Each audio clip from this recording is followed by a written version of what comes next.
Hello नमस्कार, जय हिंद, वंदे मातरम। आप देख रहे हैं जियो न्यूज और हम आपके लिए लेकर आए हैं देश दुनिया की आपके राज्य शहर की सिलेक्टेड काम की फटाफट बड़ी खबरें। लेकिन उससे पहले यदि आपने हमारे चैनल को सब्सक्राइब नहीं किया है तो चैनल को सब्सक्राइब करके बेल नोटिफिकेशन ऑन करें और इस वीडियो को ज्यादा से ज्यादा लाइक और शेयर करें। बड़ी खबरें देखने से पहले आपके लिए आज का सवाल, एक स्वस्थ वयस्क मनुष्य के मुंह में कुल कितने दांत होते हैं? Option A 20, option B 28, option C 30 और ऑप्शन डी 32। इस सवाल का जवाब हमें कमेंट करें और आप किस राज्य और शहर की ज्यादा खबरें देखना चाहते हैं हमें कमेंट करके बताएं ताकि हम आपके राज्य शहर की ज्यादा खबरें दिखा सकें। चलिए अब देखते हैं आज की फटाफट बड़ी खबरें।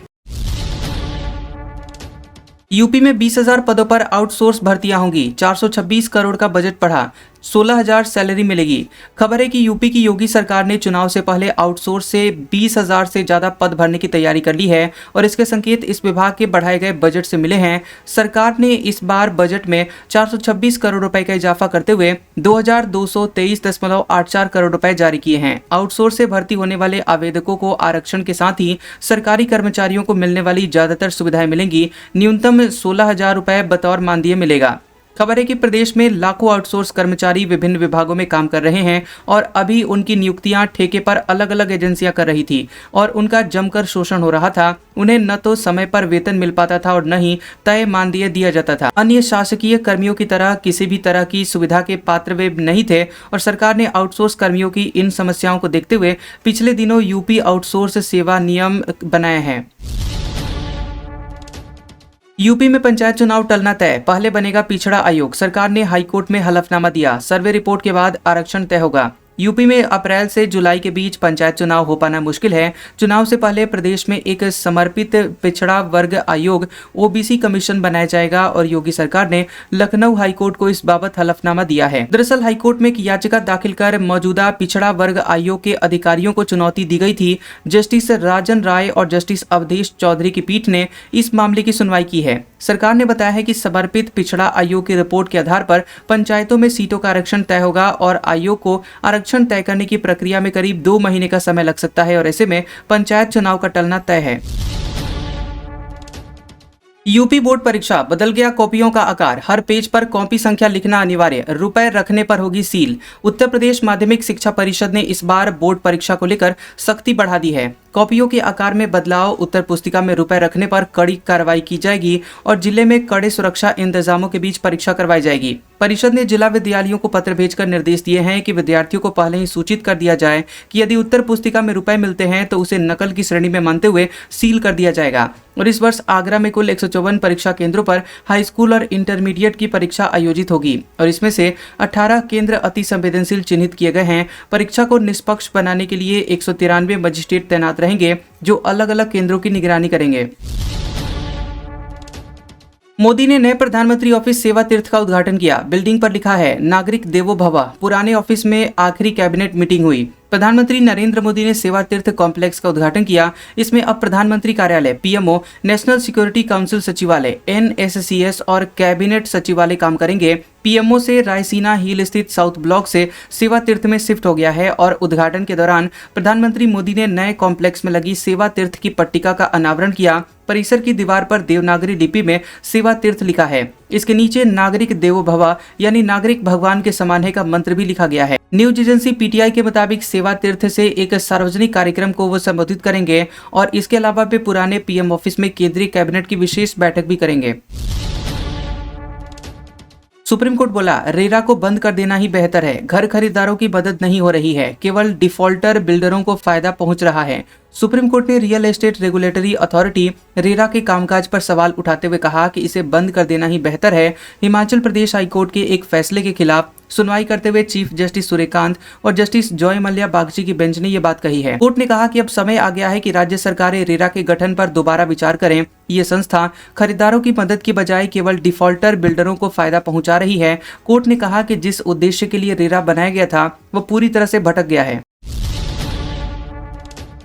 BSSC second inter level CGL 4 की तारीख जारी करने की मांग। 25 अंक वेटेज पर छात्रों का विरोध। छात्र नेता बोले जल्द मांग पूरी करें नहीं तो होगा प्रदर्शन। बिहार में दूसरी इंटर स्तरीय भर्ती परीक्षा में देरी और 25 अंक वेटेज विवाद को लेकर अभ्यर्थियों में नाराजगी लगातार बढ़ रही है। छात्र नेताओं ने चेतावनी दी है कि यदि जल्द मांगे पूरी नहीं हुई तो बड़े स्तर पर आंदोलन किया जाएगा। अभ्यर्थियों का आरोप है कि भर्ती प्रक्रिया को जानबूझकर लंबित रखा जा रहा है। नई व्यवस्था के जरिए कुछ लोगों को फायदा पहुंचाने की कोशिश हो रही है और इसी मुद्दे को लेकर अभ्यर्थी अब खुलकर सामने आ रहे हैं और सरकार से हस्तक्षेप की मांग कर रहे हैं। अभ्यर्थियों का आरोप है कि लंबे समय से तैयारी कर रहे उम्मीदवार मानसिक और आर्थिक दबाव में हैं। अभ्यर्थियों का दावा है कि आंदोलन और दबाव के बाद ही भर्ती प्रक्रिया आगे बढ़ी है और आखिरकार 2022 में नियुक्ति पूरी हो सकी। अब उम्मीदवारों को डर है कि दूसरी भर्ती भी उसी तरह लंबी खिंच सकती है।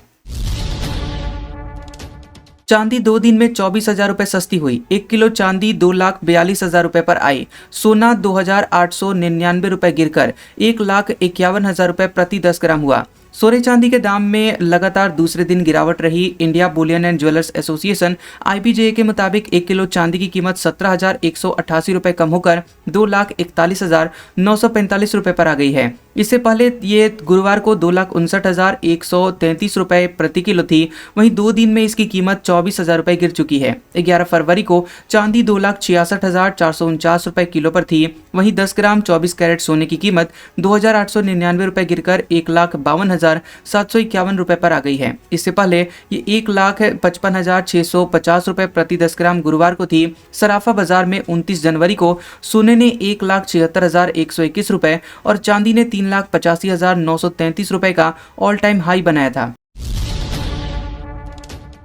हरियाणा मेडिकल ऑफिसर एग्जाम में बाली मंगलसूत्र बैन। सरकार दे चुकी है पहनने के आदेश। सेंटर पर 2.5 घंटे पहले बुलाया। 12,500 कैंडिडेट देंगे परीक्षा। Haryana medical officer group A के 450 पदों पर एग्जाम का शेड्यूल जारी कर दिया गया है। Pandit Bhagwat Dayal Sharma university of health science Rohtak UHSR की ओर से जारी किए गए शेड्यूल में परीक्षार्थियों के लिए बाली और मंगलसूत्र समेत सभी तरह के गहने बैन रहेंगे। अभ्यर्थी डॉक्टरों के लिए जारी की गई इस गाइडलाइन को लेकर विवाद खड़ा हो गया है। कुछ डॉक्टर अभ्यर्थियों ने इसको लेकर ऑब्जेक्शन उठाया है। उन्होंने बताया कि 20 जनवरी को ही हरियाणा सरकार ने आदेश जारी कर सिख अभ्यर्थियों के लिए कृपाण और विवाहित महिलाओं के लिए मंगलसूत्र पहनने की छूट दी थी। सरकार का यही आदेश मेडिकल ऑफिसर MO एग्जाम में भी लागू किया जाना चाहिए। कई ऐसी डॉक्टर महिलाएं हैं जो शादीशुदा हैं और वह मंगलसूत्र पहनती हैं। दरअसल हरियाणा सरकार राज्य भर के सरकारी स्वास्थ्य संस्थानों में डॉक्टरों की कमी को दूर करने के लिए स्वास्थ्य विभाग में 450 चिकित्सा अधिकारियों की भर्तियां कर रहा है और इस भर्ती के लिए लिखित परीक्षा आयोजित करने का दायित्व UHSR को सौंपा गया है।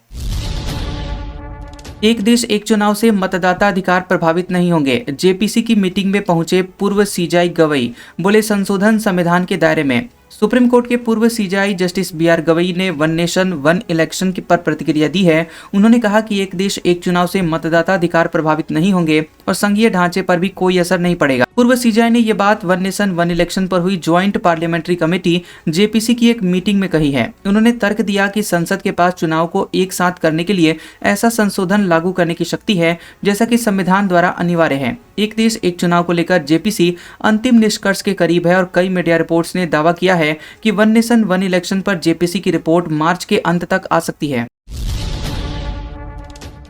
राहुल गांधी किसान संगठन के नेताओं से मिले, बोले किसान हितों से समझौता नहीं। भारत अमेरिका ट्रेड डील के खिलाफ आंदोलन पर बातचीत हुई। कांग्रेस नेता राहुल गांधी ने संसद भवन परिसर में देश भर के किसान संगठनों के नेताओं से मुलाकात की और इस बैठक में भारत अमेरिका अंतिम व्यापार समझौते के खिलाफ देशव्यापी आंदोलन शुरू करने और किसानों व खेती मजदूरों की रोजी रोटी बचाने की जरूरत पर बात हुई। किसान नेताओं ने इस व्यापार समझौते का विरोध किया। उनका कहना था कि इस समझौते से मक्का, सोयाबीन, कपास, फल और मेवे उगाने वाले किसानों की रोजी रोटी पर असर पड़ेगा। कांग्रेस के मुताबिक राहुल गांधी ने कहा कि इस समझौते से कृषि उत्पादों के आयात का रास्ता खुल गया है और आगे अन्य फसलें भी इससे प्रभावित हो सकती हैं। लोकसभा में हरदीप पुरी इस्तीफा दो के नारे लगे। संसद की कार्यवाही 9 मार्च तक स्थगित। बीजेपी बोली राहुल सत्ता पाने को देश का बंटवारा चाहते थे।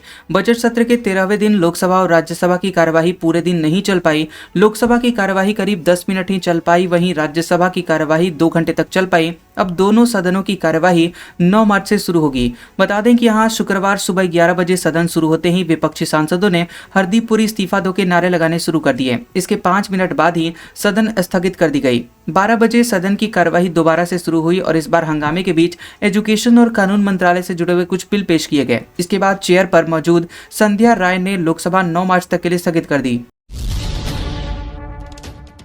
तमिलनाडु में टीवी के चीफ विजय की रैली में एक शख्स की जान गई, हीट स्ट्रोक से जान गई। सीएम स्टालिन ने 1.3 करोड़ महिलाओं के अकाउंट में 5,000 रुपए ट्रांसफर किए। तमिलनाडु के सलेम में टीवी के चीफ विजय की रैली में 37 साल के एक शख्स की हीट स्ट्रोक के कारण जान चली गई। पुलिस ने बताया कि महाराष्ट्र का रहने वाला सूरज रैली के दौरान सीने में दर्द की शिकायत के बाद गिर पड़ा। इसके बाद उसे बेहोशी की हालत में अस्पताल ले जाते समय रास्ते में सूरज की जान चली गई। वह कई सालों से सलेम में रह रहा था। पुलिस ने बताया कि सूरज की कुछ समय पहले एंजियोप्लास्टी हुई थी और पुलिस केस दर्ज करके जांच कर रही है। पिछले साल 27 सितंबर को तमिलनाडु के करूर में एक्टर विजय की रैली के दौरान भगदड़ मच गई थी। रैली में आई भीड़ अचानक बेकाबू हो गई थी, जिसमें कुल 41 लोगों की जान गई थी, जबकि कई अन्य लोग घायल हो गए थे। वहीं तमिलनाडु के मुख्यमंत्री एम.के. स्टालिन ने बताया कि उनकी सरकार ने कलैगनार महिला अधिकार योजना के तहत राज्य की 1 करोड़ 31 लाख महिलाओं के बैंक खाते में 5,000 रुपए जमा किए हैं।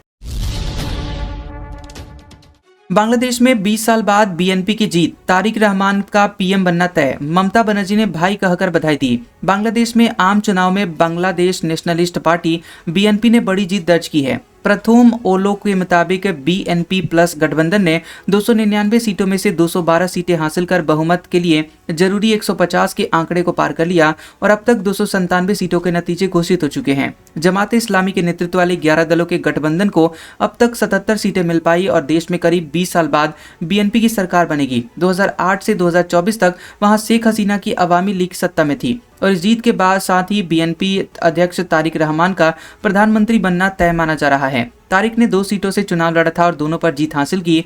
तारिक रहमान की जीत पर पश्चिम बंगाल की मुख्यमंत्री ममता बनर्जी ने उन्हें बधाई दी है। उन्होंने कहा, मेरे भाई तारिक, उनकी टीम और बाकी सभी को बधाई। कंफर्म हुआ, इमरान खान की एक आंख की रोशनी 50% तक खत्म हो गई। कोर्ट के ऑर्डर पर हुई जांच। पूर्व पाकिस्तानी पीएम बोले, प्राइवेट इलाज की इजाजत नहीं है। पाकिस्तान के पूर्व प्रधानमंत्री इमरान खान की एक आंख की करीब 85% रोशनी चली गई है। ये खुलासा पाकिस्तानी सुप्रीम कोर्ट के आदेश पर हुई जांच में हुआ है। सुप्रीम कोर्ट की तरफ से नियुक्त वकील सलमान सफदर ने अपनी रिपोर्ट में बताया कि इमरान खान जेल प्रशासन से कई महीनों आंखों में धुंधलापन होने की शिकायत कर रहे थे। अक्टूबर 2025 तक उनकी नज़र सामान्य थी, लेकिन बाद में दाईं आंख की रोशनी अचानक से चली गई। जांच के दौरान पिम्स अस्पताल के एक आई एक्सपर्ट को बुलाया गया और डॉक्टरों ने पाया कि उनकी आंख में खून का थक्का जम गया था, जिससे गंभीर नुकसान हुआ। इलाज और इंजेक्शन देने के बाद भी उनकी दाईं आंख में अब सिर्फ 15% तक ही रोशनी बची है। वहीं इमरान खान का कहना है कि उन्हें निजी डॉक्टर से इलाज कराने की इजाजत नहीं दी गई है। आज का सुविचार, पैसा इंसान को ऊपर ले जा सकता है, लेकिन इंसान पैसा ऊपर लेकर नहीं जा सकता। कैसा लगा ये वीडियो हमें कमेंट सेक्शन में जरूर बताएं। वीडियो पसंद आया हो तो वीडियो को लाइक और शेयर करें और ऐसी इंटरेस्टिंग वीडियोस देखने के लिए हमारे चैनल जियोबी न्यूज को सब्सक्राइब करें और बेल आइकॉन को दबाएं। और हमारे ओल्ड और लेटेस्ट वीडियोस देखने के लिए हमारे प्लेलिस्ट और कम्युनिटी टैब को जरूर चेक करें। तो मिलते हैं अगले वीडियो में, तब तक के लिए आपका शुक्रिया।